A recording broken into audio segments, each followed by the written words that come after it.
But who are you? Honestly, who are you? Who are you to speak on behalf of Sudan or its people, or about who governs them?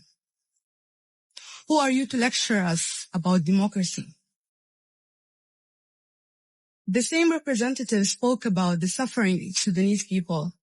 But does she know, or does she deliberately ignore who caused that suffering and who prolonged the war through the continuous flow of weapons, drones, and mercenaries? It's funded by the same entity that she represents. These facts are no secret. They are well documented in the UN documents.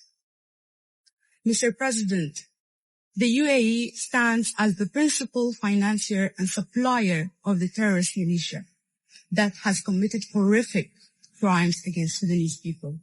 Shockingly, now it seeks to represent the militia within the United Nations system, forcing language into the Arab and the OIC group statements that defends the rebels and attempts in vain to give them a legitimacy that they will never, ever attain. This relentless defense of the terrorist group will not change the facts. Facts are clear, recorded, and undeniable.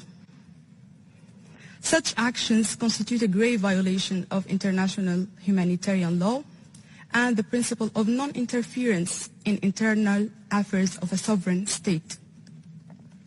The UAE therefore bears full responsibility of the atrocities committed by the rebel militia using the weapons, logistics, and political cover provided under the false pretext of humanitarian assistance. In this regard, Sudan urged the international community to demonstrate the courage and the wisdom required not to invite the very hands that fueled the war to the negotiating table, not to portray them as a neutral mediators or partners in finding a solution while they are, in fact, the root cause of the problem. Instead, the international community should exert real pressure on that state to cease its support to the terrorist militia, to stop the flow of weapons, equipment, and mercenaries that continue to devastate Sudan. These crimes, mass killings, sexual violence, the destruction of infrastructure, the siege of cities, and the deliberate use of starvation as a weapon of war will never be forgotten nor forgiven.